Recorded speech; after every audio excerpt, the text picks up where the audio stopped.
So we are looking at the coding techniques, the programming practice, compiling and debugging the code, then how to optimize and maintain the code. What we are really interested in is the coding techniques, that is how we can make the code readable and maintainable. Then how to enhance the performance, that is how we can imbibe these in our programming practice. Then the compilation of the code, the debugging, optimizing, and how to make the code which can be maintainable. There is a rule of thumb that consistency is more important than specific formatting style. That means no matter how many space you use, how many spaces are the white spaces which you place in between your say tokens. So no matter how many spaces you use for an indent, you need to use it consistently throughout the source code. The space and tabs do not mix well. If you are using two space, make it two everywhere. If you are using tab, don't mix it with this space. Either use tab or use space. Then indent. If I make this diagram, this figure, and if I make this figure, which one is better? This is the indentation. So indent code to better convey the logical structure of your code, and without this indenting, code becomes difficult to follow. Like if then, else if. How about this? And you need to make it more perceivable, understandable. I don't think you would agree with this. You need to make it the way it should be. So establish a maximum line length for comments and go to avoid having to scroll the window to the text editor. Means the content of your comment going outside the window. Just make it half, write it here. Okay. So this allow a clean hard copy even though printing is not recommended here. When you are using space after each comma, always use space after each comma in list, such as array value, arguments, also before and after the equal of an assignment. Space. Like this, is it better? So you are using space after each comma in the list. If this is an array value or this is a function, these are the argument I, j, k, and before and after the equal of an assignment. Use empty lines to provide the organizational clues to source code, like blocks, paragraph-like structure, to help the reader in comprehending, understanding the logical segmenting. So when a line is broken into several lines, just make it obvious that the line is incomplete using indentation. Just avoid placing more than one statement per line. This is an exception, in loop in C and C++. Always try that one statement is given one line. Don't mix these two. After semicolon, you are writing another statement. After semicolon, you are writing another statement. For example, this is the code. This is better. And this semicolon, which you are using here, is for, not for the instruction. This is a construct. So now you can use it. So what I am trying to tell you here is, for this, there is an exception in C and C++ for this loop, but not for other places. In Fortran, just avoid, if you are using Fortran, just avoid to define format statements far away from the read-write statement itself, like this. Okay, just avoid to define this format statement which is far away from read-write. Even better, just avoid label at all and include the format within the statement, like this. Okay, avoid label at all and include the format within the statement itself. Just enable syntax highlighting in your text editor. This will be good. And use freely available program that help you to indent, format and beautify your code automatically and consistently. In present day text editors which you find in IDEs like Visual Studio and Eclipse, etc., you will be provided with the facility that you will be able to indent and format and beautify your source code just by a click of button. Indent for C, A style for C, C++, C hash and Java is available. Floppy for Fortran 77, tidy for Fortran 7790. So these are available to automatically and consistently indent. Break Always break large, complex section of code into smaller, comprehensible modules like subroutines, function, and methods. Making a large function is good. That shows that you have done something. But this will not be maintainable. Just try to write enough code that is minimum, bare minimum, and that solves your purpose. That will be easier for you to comprehend the module, for you also and for the other person who is going to maintain. A better rule is that the module does not exceed the size of the text editor window. This thumb rule you can observe. Arrange and separate your source code logically between files. Arrange and separate your source code logically between the files. So, as I said, the consistency is more important than specific naming convention. This is again a rule of thumb that consistency is more important than your specific naming convention.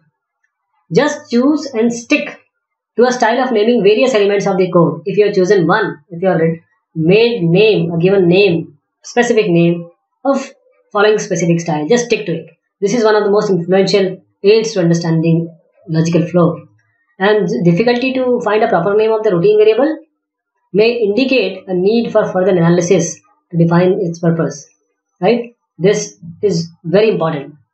A name should tell what rather than how. What? If you are writing everything in the name, it is not going to solve the purpose. What is enough? Avoid names that expose underlying implementation. You are making the name to show what, or not what, but how you are going to do it. Rather stick to what. Make it intuitive. Ideally, you would like to be able to read the code as a prose. Avoid elusive names. Just open to subjective interpretation like analyze. This is a subroutine or function or method. This one, some variable.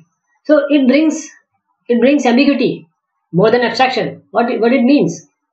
It means what you are trying to analyze. See, this is analysis of what? You are not given any other thing here. This is an elusive name. Okay? Avoid these.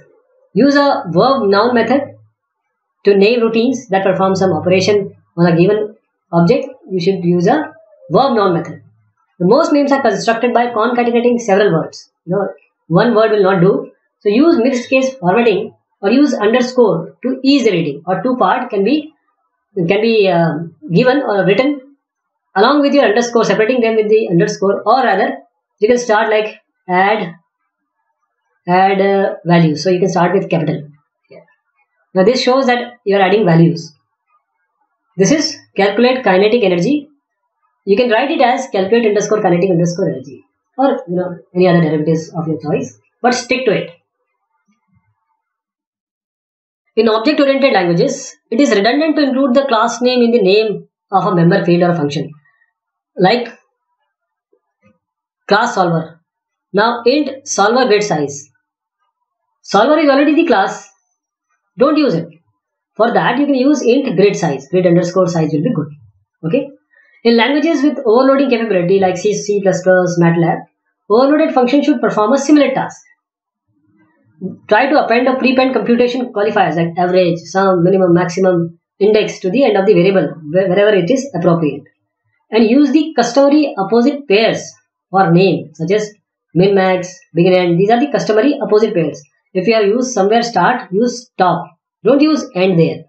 You are opening, don't use destruct. Use close. Boolean type variable names and functions returning the Boolean value, that is true or false, should contain is and is shows or it implies that you are dealing with a true false value. If data is loaded, this is a Boolean variable, is loaded. While simulation is finished, this is a member function returning a Boolean. So this is good. Avoid using terms such as flag for status variable different from Boolean type. Flag can be used, but advisable is that you use it. Avoid using term flag for status variable, which is different from Boolean type. For example, int integration flag expect a Boolean type integration method type. So it expects a status value. Even for short-lived variable which will be living just for 1 or 2 lines, use a meaningful name. Use single letter variable like variable ij for short loop indexes only. Otherwise, use some logical name for the variable. We have certain naming convention like Charles Simeoni's Hungarian naming convention. If you are using this or some other derivative, develop a list of standard set of prefixes. These prefixes for the project. For instance, array ARR1DF, ARR1DI, ARR2DF like this. And for variable names, it can be useful to include notation that indicate the scope of the variable. Like G underscore stands for the global, L underscore will tell everyone that it is a local variable. Okay, G underscore and L underscore you can use like this. Constants, which we call as literals also, should be all uppercase with underscore between them. Please understand, contacts, all constants, we call them literals also, should be in uppercase. For instance, in C, header file math.h, it defined pi and root 2 as literal. Okay, so if you want to do it by yourself, m underscore pi, that is, you say this is pi and this is a capital 1, use capital letters and separate it with underscore wherever required. Similar in sqrt, square root. Keep lifetime of variable as short as possible when the variable represents a finite resource, such as just a file descriptor. And keep the scope, lifetime is different from scope. So keep scope of variables as small as possible to avoid confusion and ensure the maintainability. And use variable routines for one purpose only. Don't use it again and again. Avoid multi-purpose routine that perform a variety of unrelated tasks. Just keep in mind what control flow constructs do. For example, if is ready, then else if not is ready, then end if. So this contains an unnecessary construction. Can you guess which one? If is ready, then else if not is ready. Is it required? No. Take advantage of the control flow construct capabilities of a language. For instance, Fortran 90 uses this. So use it. Use instead of this, what you can do, if, because it is there. You can use the control flow construct capabilities of a language. Why not to use it? Don't use this. You have already select case, number, case. So when it is available, use the control flow construct capabilities. Some common sense and critical analysis can help to avoid such flaw. For example, certain value variable is never modified in a subroutine. Called once with value 0. So what is wrong here? Can you tell what is wrong? The thing is, when you are saying that it is a subroutine, and this is NN, this is an integer NN, you are doing something, and you are using it, there is a critical analysis. There is a flaw in NN.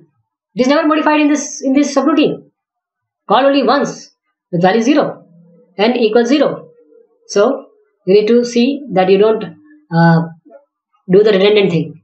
Don't forget how arrays are stored internally in C and Fortran.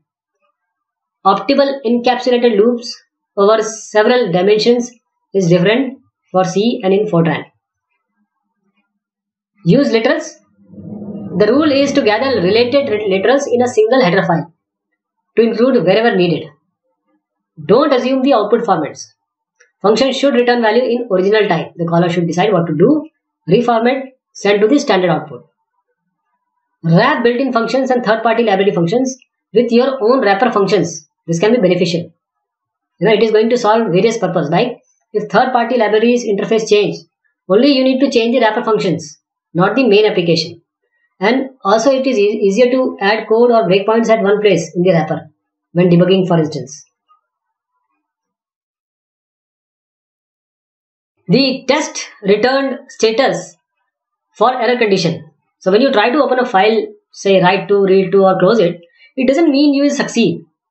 You need to test. So when calling a function that can throw an error, you should add code to deal with the potential error. This is a good programming practice.